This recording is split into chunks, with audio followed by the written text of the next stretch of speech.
नमस्कार दोस्तों, मैं हूं हिमांशु त्रिवेदी और स्वागत करता हूं आपका इस YouTube चैनल पर। तो जैसा कि आज हम करने वाले हैं एसएससी CHSL 11 अगस्त की तीनों पारियों में जो क्वेश्चन पूछे गए थे उसका इंग्लिश एनालाइज। यदि आपने मेरा प्रीवियस एनालाइज नहीं देखा है तो आप वह जाकर देख सकते हैं, वह भी आपके लिए बहुत ही ज़्यादा हेल्पफुल साबित होगा। इससे पहले मैं आपको बताना चाहता हूँ, यदि आप CGL जो हमारे कल से स्टार्ट होने वाले हैं उसका भी एनालाइज चाहते हो तो आप मुझे कमेंट सेक्शन में बता सकते हो। ये सारा एनालाइज आपके आने वाले एग्जाम में बहुत ही ज़्यादा हेल्पफुल साबित होगा। तो चलिए शुरू करते हैं। देखिए यहाँ पर फर्स्ट नंबर पे मैंने लिख रखा है लेविट। इसका मतलब क्या होता है बताइए। हम पहले ऑप्शन पे बात कर लेते हैं, वेलिस्टिक, इनरेज्ड, आउटरेज्ड या डिलाइट। तो देखिए लेविट का मतलब क्या होता है, गुस्सा दिलाना या गुस्सा होना एक प्रकार से, या एंग्री होना हम जान सकते हैं। तो देखिए वेलिस्टिक मतलब भी बताइए क्या होता है। वेलिस्टिक मतलब क्या होता है, गुस्सा हो जाना, एंग्री हो जाना। उसके बाद इनरेज, इनरेज तो सिंपल है। इनरेज मतलब भी क्या होता है, क्रोधित करना, गुस्सा दिलाना। आउटरेज्ड, ये तो किरण में दिया है बार बार, है ना, दिया है ना, तो इसका मतलब भी क्या होता है, गुस्सा दिलाना। तो देखिए इसके तीनों की तीनों क्या हो गए, ये सिनोनिम्स हो गए। और जो फोर्थ नंबर पे लिखा है डिलाइट, डिलाइटेड का मतलब क्या होता है, डिलाइटेड का मतलब होता है खुशी या फिर संतुष्टि। तो देखिए इसका एंटोनिम्स पूछा हुआ है, लेविट का एंटोनिम्स क्या हो जाएगा बताइए आप। इसका एंटोनिम्स हो जाएगा डिलाइटेड। और यदि मैं सिनोनिम्स की बात करूं लेविट के, तो लेविट के सिनोनिम्स कौन कौन से हो जाएंगे, वेलिस्टिक, इनरेज्ड और आउटरेज्ड। सेकेंड नंबर पर जो मैंने लिख रखा है वह है एंटोनिम्स, एफिनिटी। बताइए एफिनिटी का मतलब क्या होता है बताइए। ऑप्शन पे बात कर लेते हैं, लीनिंग, प्रॉस्पेरिटी, प्रीपेंसिटी, टेंडेंसी और वेरिएंस। बताइए क्या होता है। एफिनिटी मतलब क्या होता है, मतलब स्नेह प्रकार, आपने एक प्रकार से प्रेम स्नेह की बात कर लेते हैं। वहीं यदि बात की जाए लीनिंग की, तो लीनिंग का मतलब क्या होता है, झुकाव। क्या होता है, झुकाव। ये उसका क्या हो गया बताइए। एफिनिटी का लीनिंग क्या हो गया, तो उसका हो गया सिनोनिम्स। प्रोपेंसिटी मतलब भी क्या होता है, उसकी ओर से झुकाव, प्रेम, स्नेह टाइप भी हम मान सकते हैं। टेंडेंसी मतलब भी क्या होता है, झुकाव, लीनिंग। तो देखिए एफिनिटी का एंटोनिम्स पूछा है ना, तो बताइए क्या हो जाएगा। वेरिएंस मतलब क्या होता है बताइए। वेरिएंस मतलब होता है कि विरुद्ध होना, होता है ना। वेरिएंस मतलब क्या होता है कि विरुद्ध होना। तो एफिनिटी का एंटोनिम्स क्या हो जाएगा, वेरिएंस। आपको समझ में आ गया। इसके बाद नेक्स्ट बात कर लेते हैं कॉमेंस। इस सिनोनिम्स पूछा गया है, कॉमेंस का मतलब बताइए सबसे पहले तो क्या होता है। कॉमेंस का मतलब क्या होता है बताइए सबसे पहले। कॉमेंस का मतलब होता है शुरुआत करना, किसी भी चीज़ की शुरुआत करना, उसे हम क्या बोलते हैं, कॉमेंस बोलते हैं। फर्स्ट ऑप्शन पे लिखा हुआ है ये एम्बार्क, सेकंड पे लिखा हुआ है वेनिस, थर्ड पे लिखा हुआ है डिपार्ट और डी नंबर पे लिखा हुआ है सीज। वेनिस का मतलब क्या होता है, गायब हो जाना, समाप्त हो जाना। अब आप मुझे बताइए कॉमेंस का मतलब होता है शुरुआत, इसका सिनोनिम्स वेनिस हो सकता है क्या बताइए, सोच के बताइए, हो सकता है क्या, नहीं हो सकता ना।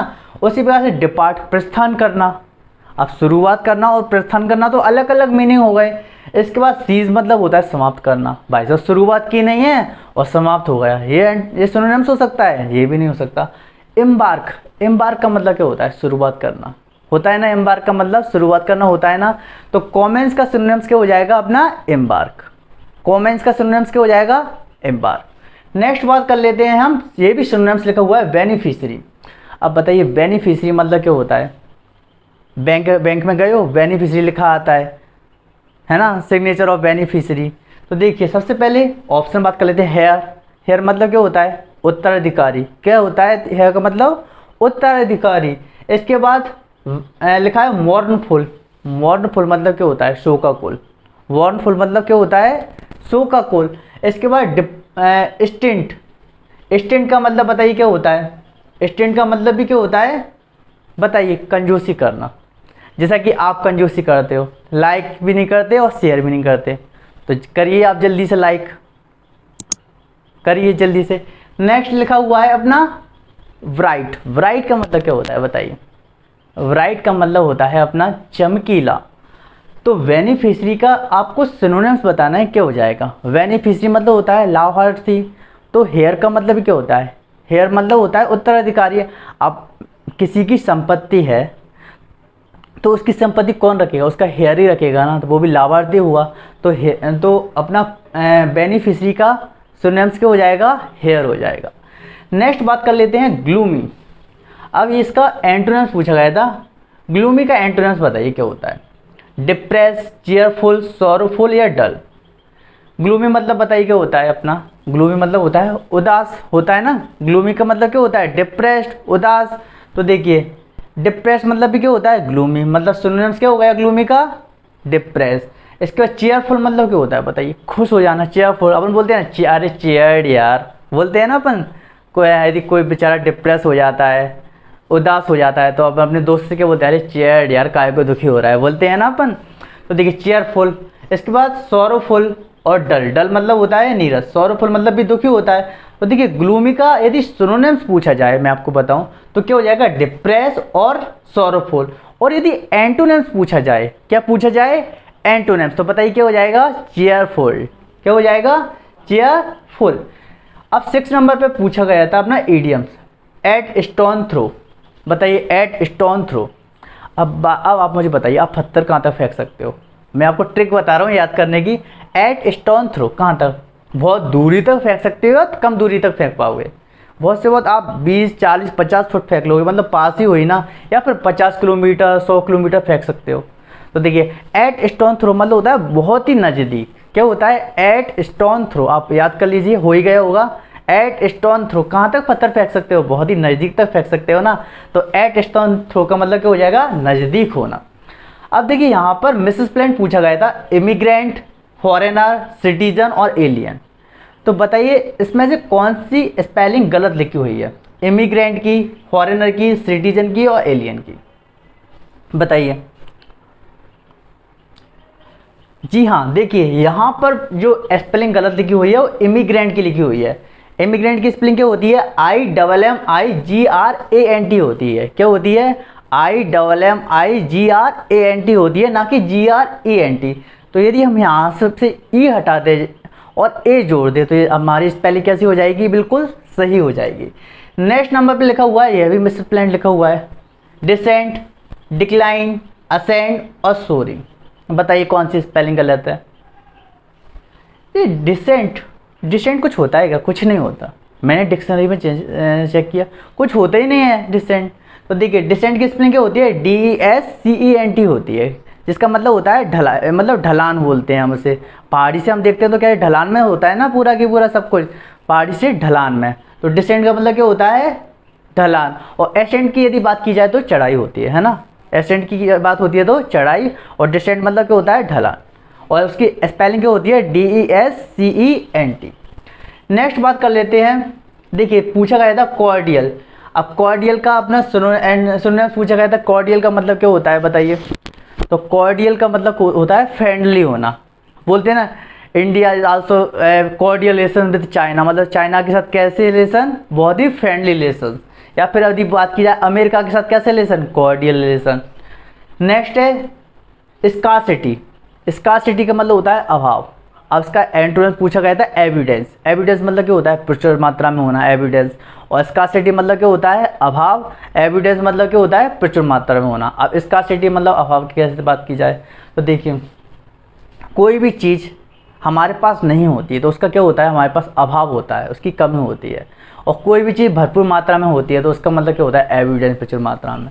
अब जैसे कि बात की जाए, मेरी सिटी की बात की जाए, तो यहाँ पे कुछ टाइम पहले पानी की एविडेंस हो गई थी। क्या हो गई थी, एविडेंस। अब बात कर लेते हैं नेक्स्ट अपने, कहाँ पे आ गए थे अपने, एक्सक्लूसिव। एक्सक्लूसिव मतलब क्या होता है, कंप्लीट करना, ठीक है। इसके बाद फॉरसेक का मतलब भी क्या होता है, अपना परित्याग करना। ये सारी की सारे मैं अपने सिनोनिम्स का भी एंटोनिम्स पूछे गए थे। नेक्स्ट जो वन वर्ड पूछा गया था, a person who regards the whole world as his country, ठीक है। तो a person who regards the whole world as the country, उसे हम बताओ क्या बोलते हैं, तो उसे हम क्या बोलते हैं, कॉस्मोपॉलिटन बोलते हैं ना। हम उसे क्या बोलते हैं, हम कॉस्मोपॉलिटियन। नेक्स्ट अब देखिए 12th नंबर पे लिखा हुआ है, यह भी ईडियम है, ऑन एंड ऑफ। अब देखिए ऑन एंड ऑफ का मतलब क्या होता है बताइए, आए दिन या अक्सर होता है। जैसे कि मैं अक्सर खाना खाया करता था, तो ऑन एंड ऑफ। मैं अक्सर वहाँ जाया करता था, तो ऑन एंड ऑफ का यूज़ किया जाएगा। ऑन एंड ऑफ का मतलब क्या होता है, अक्सर। उसके बाद 14, 15, 16 और 17 नंबर पे मैंने एरर लिखे हुए हैं। अब ये एरर पूरे सेम तो है नहीं है।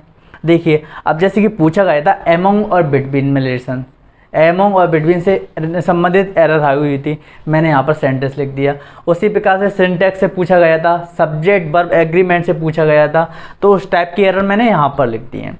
देखिए, फर्स्ट नंबर पे आप 14 नंबर पे लिखा हुआ है none of the participant have filled up their detail properly. किसी भी पार्टिसिपेंट ने अपनी डिटेल कैसे नहीं की है, फिल्ड नहीं की है अच्छे तरीके से।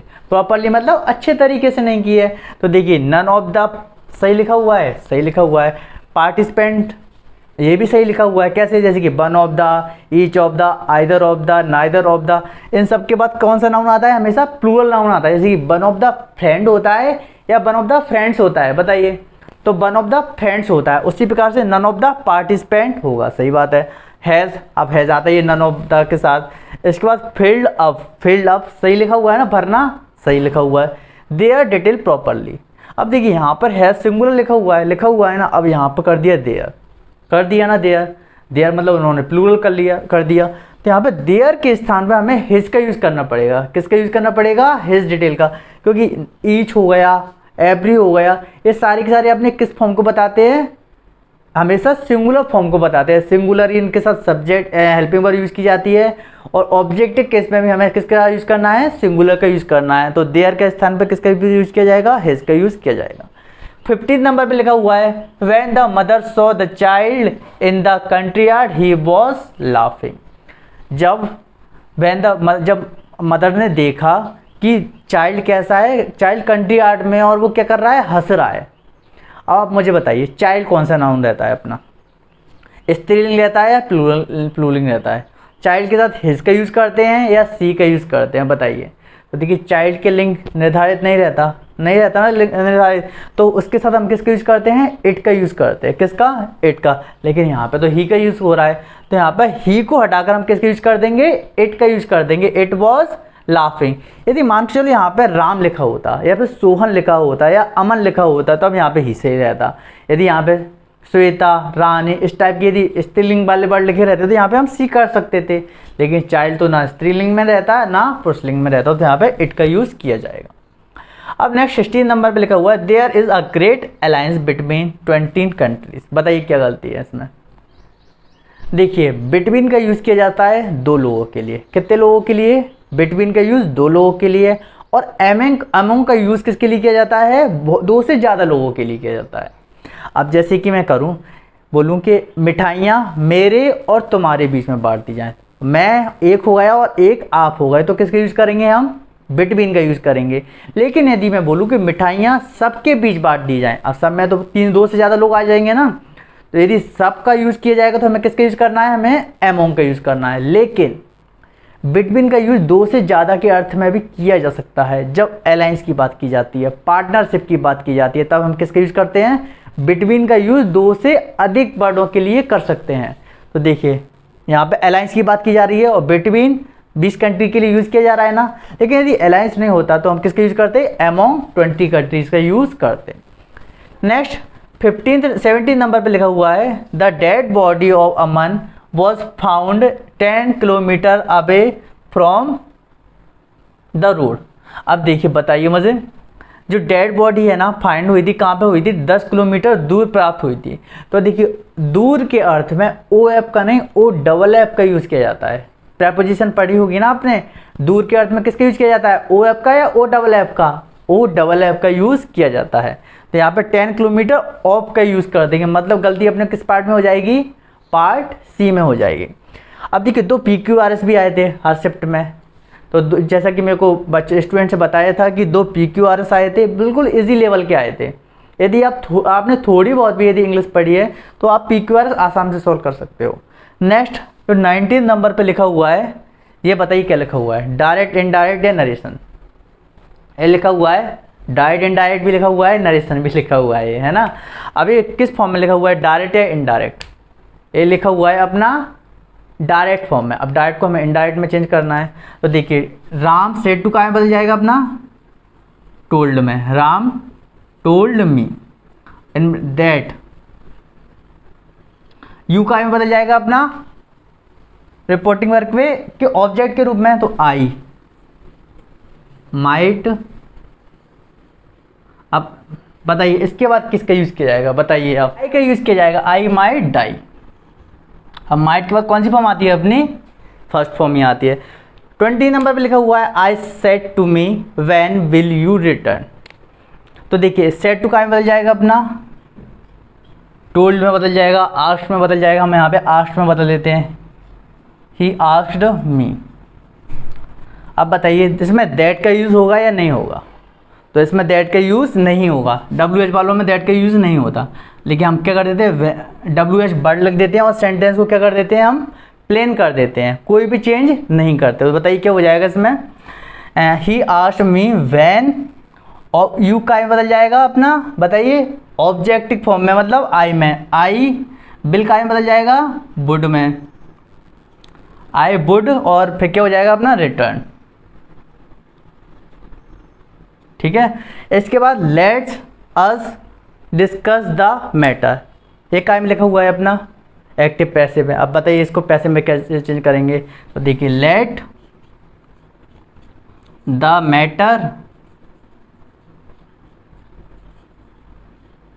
Be discuss. ठीक है, let the matter be discuss. ठीक है, इसके बाद देखिए 30 नंबर पे जो पूछा गया है of the first water. Of the first water का मतलब क्या होता है, उच्च कोटि का वाटर, उच्च कोटि का। अब आप मेरे को एक बात और बताइए, ये मैंने सही लिखा हुआ है क्या, बताइए let the matter be discuss. बताइए मैंने कितनी बार बताया है कि हमेशा पैसे में कौन सी फॉर्म यूज़ की जाती है, हमेशा याद रख लो पैसे में कौन सी फॉर्म यूज़ की जाती है, वर्ब की थर्ड फॉर्म। और मैंने यहाँ पे क्या लिख दिया, बताइए डिस्कस लिख दिया ना, तो यहाँ पे किसका यूज़ किया जाएगा, डिस्कस के स्थान पर डिस्कस्ड, वर्ब की थर्ड फॉर्म क्या हो जाएगी अपनी, वर्ब की थर्ड फॉर्म हो जाएगी। 30 नंबर पे लिख दिया ऑफ द फर्स्ट वाटर, मतलब होता है उच्च कोटि का इंसान होना। ठीक है, उच्च कोटि का होता है, आपने इडियम्स पढ़ी होगी। तो उम्मीद करता हूँ आपको यह वीडियो पसंद आया होगा और आपके लिए बहुत ही हेल्पफुल साबित हुई होगी। तब तक के लिए धन्यवाद।